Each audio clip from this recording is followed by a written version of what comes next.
may as well go back to my earliest memories, which was my father was a salesman. So I remember And sitting on the lap of my father. hold tight. And 5. Oh, you're right, 6. Very good. 7 and 8. Very They're good. going out, Dad. No, they're not. They're great. They're just fine. Who lit the Chanukiah? We did. Yeah, but mostly you. What a good job you did. Let us start by mentioning that I am a Holocaust survivor, which for better or for worse has obviously affected my life. We immigrated from Holland to start anew and leave bad memories behind. How did that sound? Good. Okay. Should I keep recording? Or you Just keep recording for the whole thing. Let us start by mentioning that I am a Holocaust survivor. Let us start by mentioning that I am a Holocaust survivor, which for better or for worse has obviously affected my life. We immigrated from Holland to start anew. Let us start by mentioning that I am a Holocaust survivor. My mother, cousin, and I arrived in New York on January 7th, 19... My mother, cousin, and I arrived in New York on January 7th, 1950. My mother, cousin, and I arrived in New York on January 7th, 1950, with the help of my aunt and uncle and congregation Adathia Shroon of Queens, New York. We lost almost all of our family. We lost almost all of our family,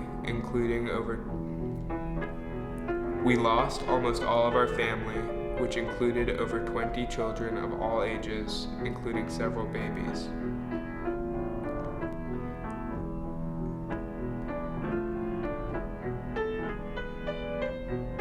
My biological father.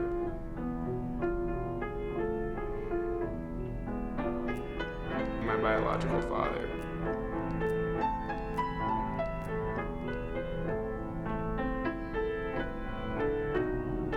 My father. In all, we lost almost 80% of my father's and mother's families, including my biological father. Let us start by mentioning that I am a Holocaust survivor.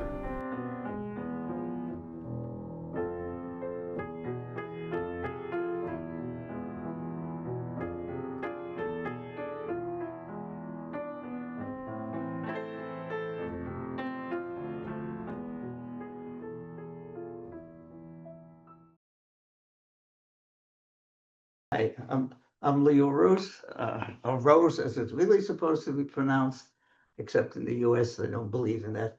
Anyway, I'm probably getting to be one of the last survivors.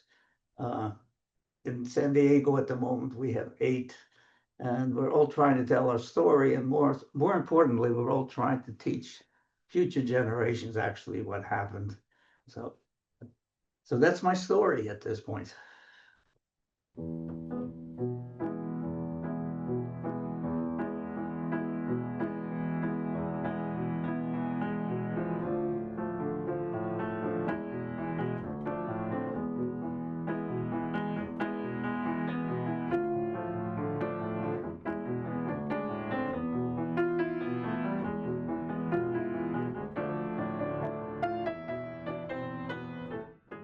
This was just before the outbreak of the war, and we were living in the town of Bussen, basically almost a suburb of Amsterdam. This had to be about 1939, 1940, early time frame. That's the only difficulty I have, really putting time frames onto things in my memory.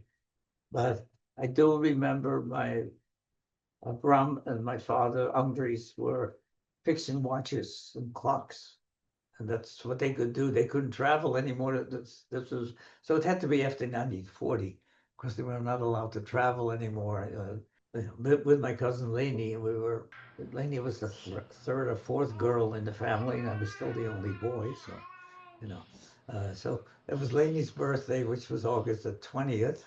I was went along with the parents, and they were buying her a gift, and I think she got a doll.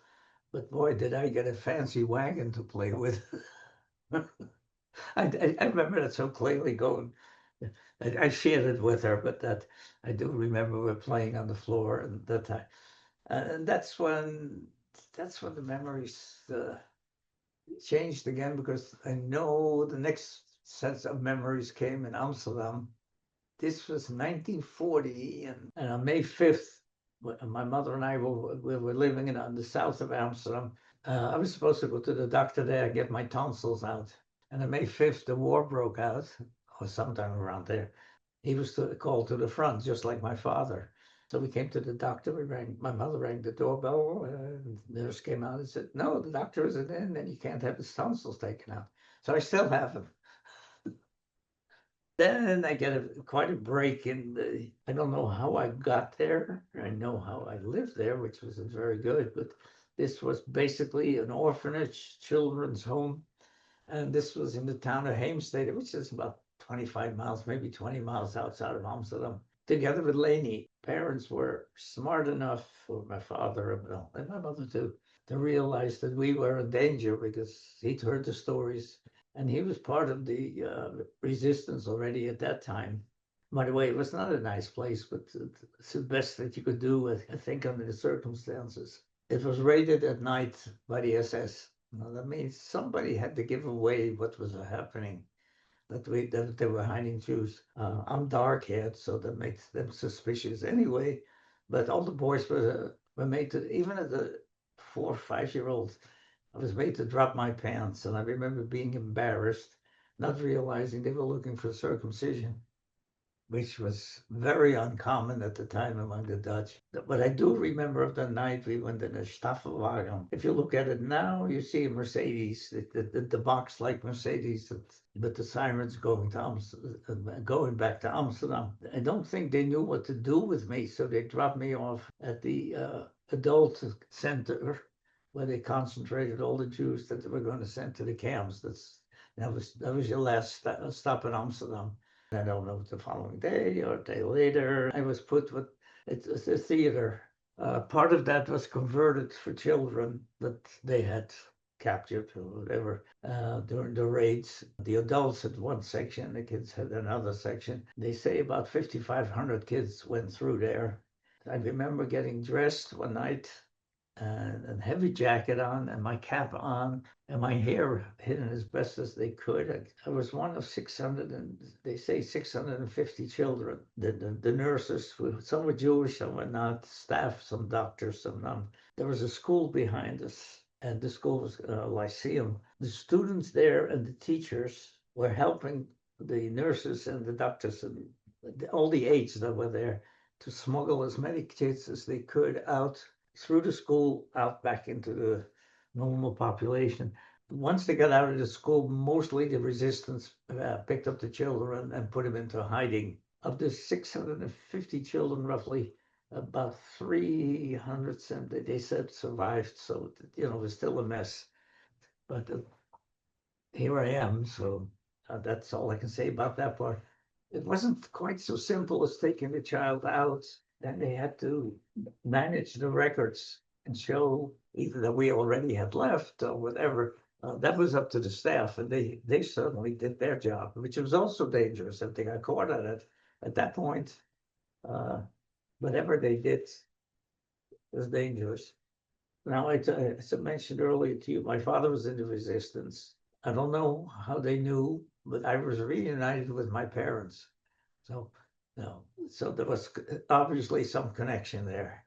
Now, my father was very good at forging papers and very good at forging ration cards. Ration cards were a great necessity because if you were hiding with the family, and there were 3 people in the family, they got ration cards for 3 people, which it's really not even sufficient for the food that they had to get. So my father made the printing plates, and then they were run off somewhere. And for a Jewish family, it's very important. He also made the ID cards.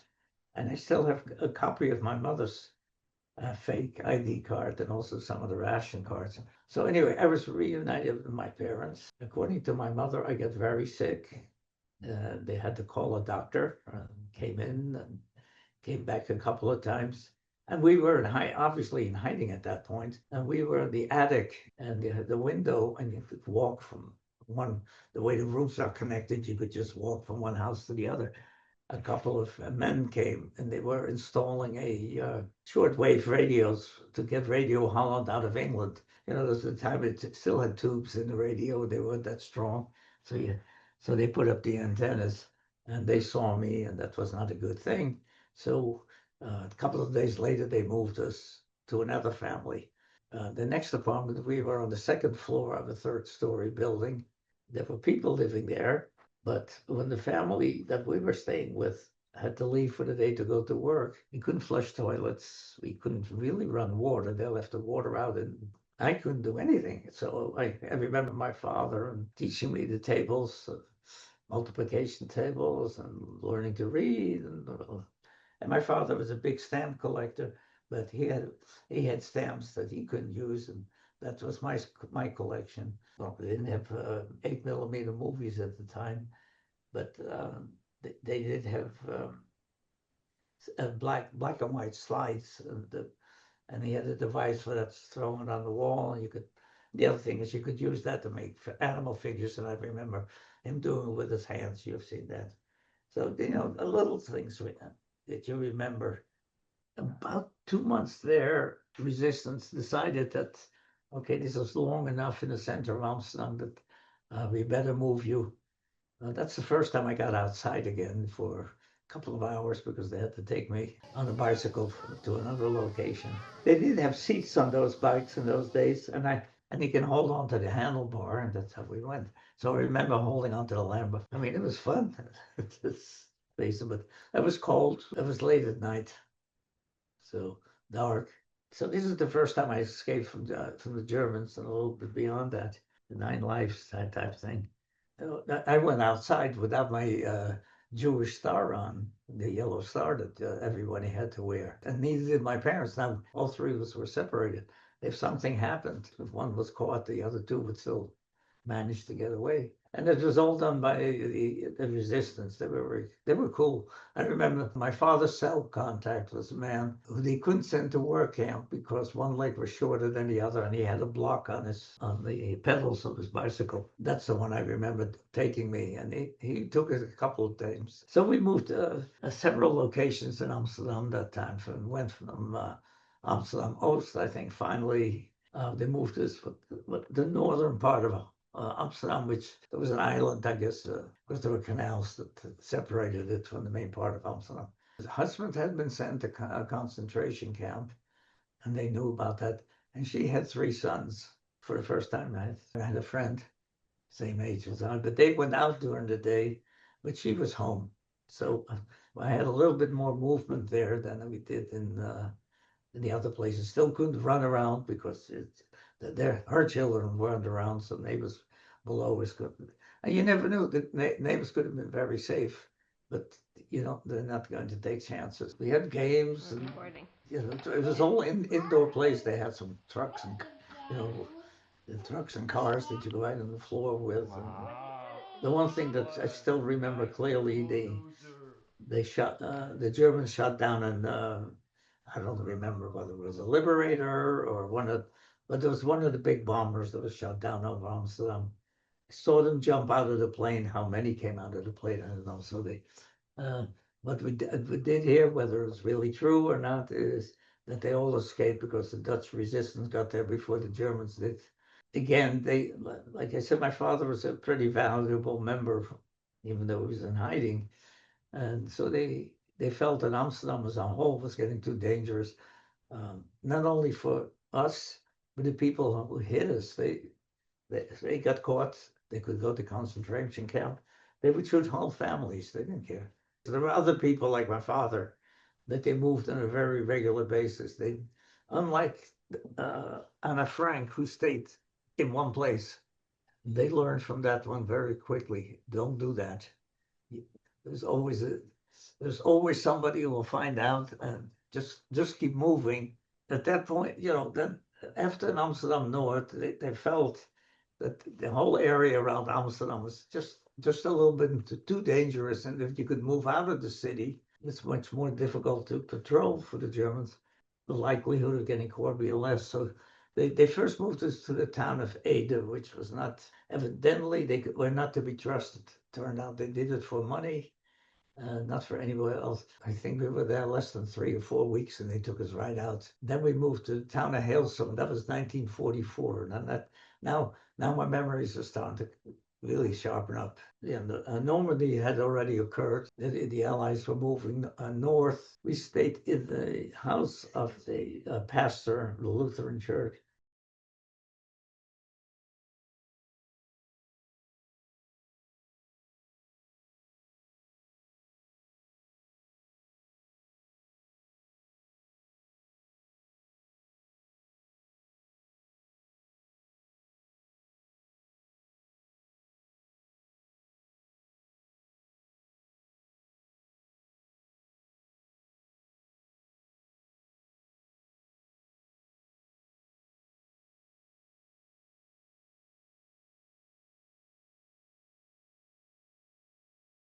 Being on a farm for that, we had animals and those were fun.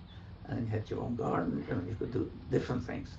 But it was outdoors. But that was great. It was really, it was probably better than anything else. Animals have a great sense of taking care of you in many ways.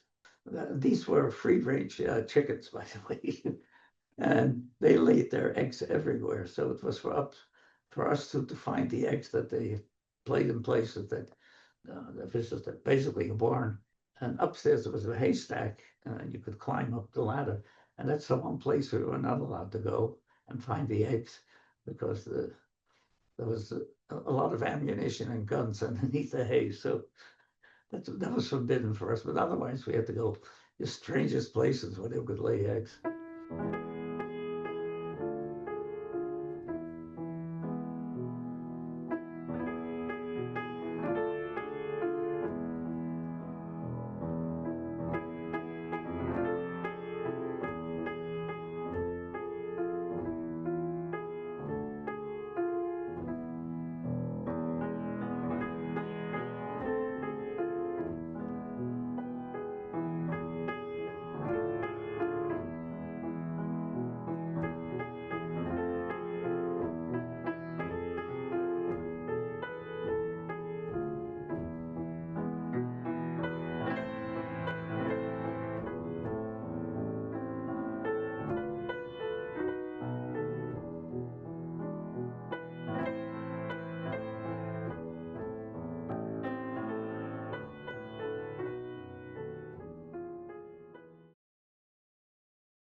Let's start by mentioning that I am a Holocaust survivor, which, for better or for worse, obviously has affected my life. We immigrated from Holland to start anew, leave bad memories behind.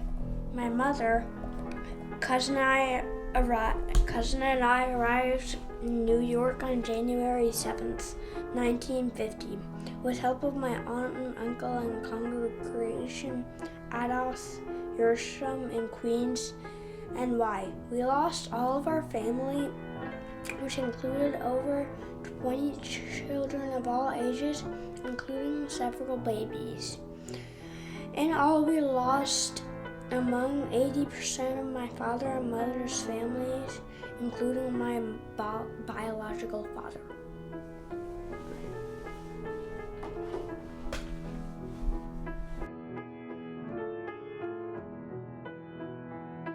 Yeah, but some people were kind of being overreactive and said that we were gonna get killed.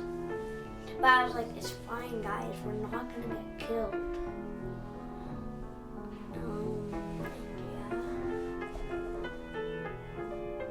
It was scary at first. Probably because, like, I don't know.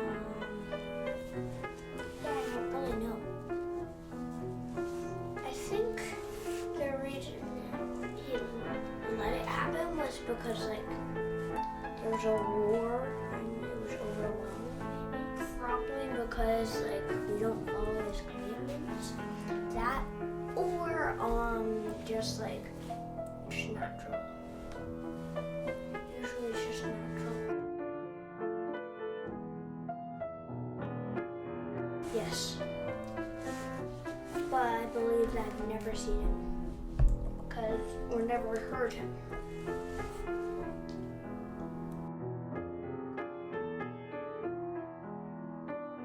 I don't know. Probably like I believe that God is in everything. A bit of it is in everything. But also I kind of believe that, but I also kind of believe that God is just there somewhere out in space.